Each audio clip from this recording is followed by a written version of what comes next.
Hello and welcome to my week 1 vlog.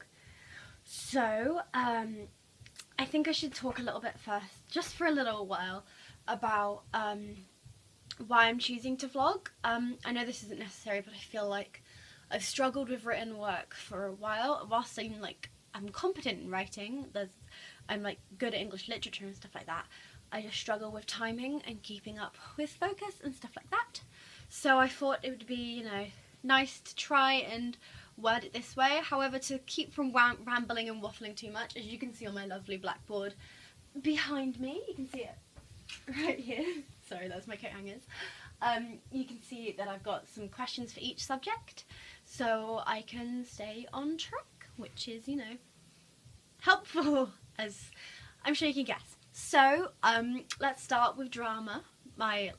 Obviously we had our 2 weeks of getting to know each other, 2 days of getting to know each other, and then we're fresh, straight into the course. So in drama, we obviously really focused on ensemble skills, things like flocking, which is, travelling as a pack, sort of, and then train scenes in slow motion and stuff like that. And those classic where you all close your eyes and try and clap at the same time, try and jump at the same time. And we also did a little bit of work around a poem and stuff like that. So this was mainly to get us to bond as an ensemble. Now, one of the questions you can see is, how did it get us to bond as an ensemble?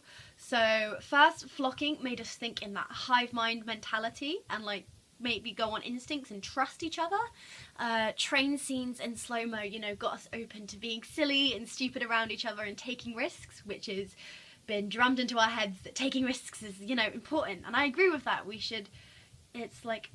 Taking risks and failing is a good thing, And then we did just working around a poem, which gets us, starting to work as a source and seeing how we work together as an ensemble and stuff like that.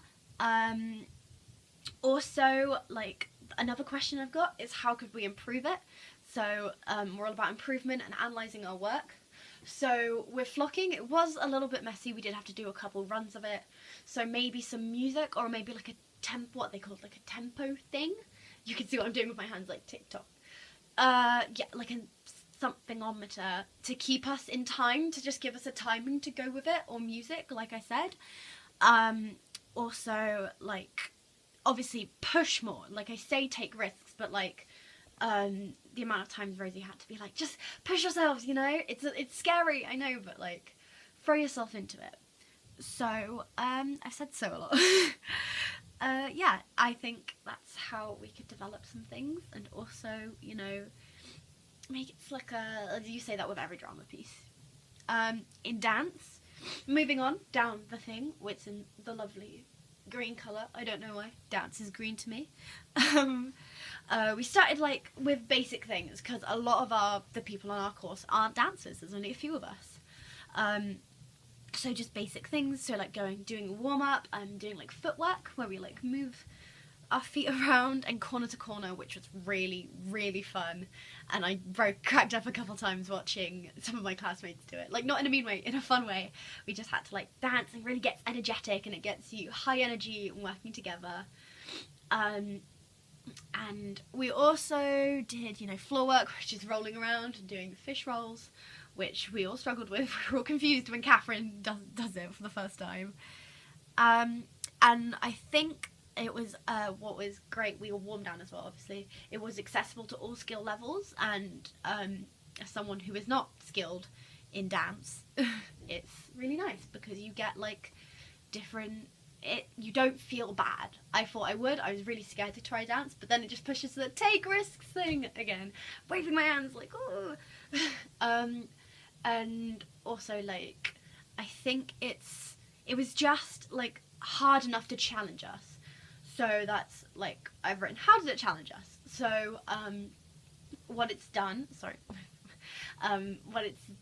is, with it challenging us, it made us feel the risk of dancing in front of each other, once again looking stupid in front of each other. It was a little bit it's hard to, take that big breath and go for it and dance and stuff like that, and not hide at the back, which is definitely what I do to to this day I hide at the back and stuff like that because I'm just not confident enough with it. And that's moving on to my other question, is what could we improve on? I would definitely improve on my confidence. I really think with dance, especially, and with such upbeat and such modern movements, it really works to throw yourself into it. And it's hard, but it's worth it in the end. So then, moving down onto singing, which is blue. Don't ask me why, you can see. We started to do some gospel songs. So with things like learning how to swing your notes and stuff like that. So in the first lesson we did like we did Swing Low and Oh When the Saints and maybe one of the other songs. I can't remember. I am doing this in half time. And so we started also focusing on different singing techniques, like diction, so making sure you hear the whole word as opposed to like just cutting off at the end, you know, as how speaking should be. We also sung as a group, like obviously you can see from the video. So how did it, like, I don't know, this question's weird. It was like, how does it encourage us as an ensemble? I don't know, it's a little bit shaky. But how did it encourage us as an ensemble? It made us listen to each other. So making sure we can hear, because we were singing at different times and stuff like, and different songs. So making sure we heard when the group was done with their song and then swapping over and stuff like that. But then also, one of the feedback points we got from Katie was about keeping in time. And so we started off with, I think, Emily, clapping us in or stomping us in. I can't remember which one it was. Clapping us or stomping us in to get us to get a tempo, and then we kept that tempo going. And if we sped up, we listened to each other and slowed it down, which is, you know, the point. So that's obviously how we improved it. We improved it right then, right there, by keeping the tempo and doing it right then, which is great because you can see it improving in action. Creative communication. Now, we were all a little bit apprehensive about this. We had no idea what this was going to be, because what sort of idea are you going to get from creative communication? But we got in with Dave, and he sat us around a table and we started drawing shapes. So we were a bit confused about this, obviously. So we started drawing shapes, and, you know, drawing these shapes into frames for our faces, and like drawing our faces out of shapes. We did mine really geometrical and triangle-y. And then Dave started talking about how it made us reclaim our creativity after an exam-based culture, like, killed it. So I've only done one question for digital and creative communication because I just don't think it needs to. I don't want these to go on for too long. Creative communication question I had is, how is it making us reclaim creativity? And it's making us, you know, dive in with like a task straight off and draw. Like, the amount of people that complained about drawing shapes was crazy, and the amount of people that got so worried about putting their art on display. And it's not about like how good or bad it is, because it's all subjective, you know, it's art and stuff like that. It's about being able to sit down and draw and be creative after, you know, years and years of being in like exam based. And I had a year of A-level and stuff like that, and it was still, I still felt squashed. Like, even in my drama A-level, I felt like you had very clear cut lines of, this is how creative you can be, you know. And then on a course like this, it's just like, yeah, do whatever you want, you know. I almost did a Dave accent then. I rambled a bit then, sorry. And then digital communication, we had just sort of learning about digital stuff. So like, not so much on the creative side, but like learning about how, like, framing a photo in, like, with a camera, and about good lighting and stuff like that. Now this is because so you can do stuff with headshots and mid shots and full body shots, which is obviously extremely important for an actor. I went off with Jenny to find like a white background with like the window behind it and stuff like that. James said the background was very good, but we did get a comment that we looked a bit stiff in it, obviously. But that's because, you know, you feel a little bit uncomfortable about being on the camera and stuff like that.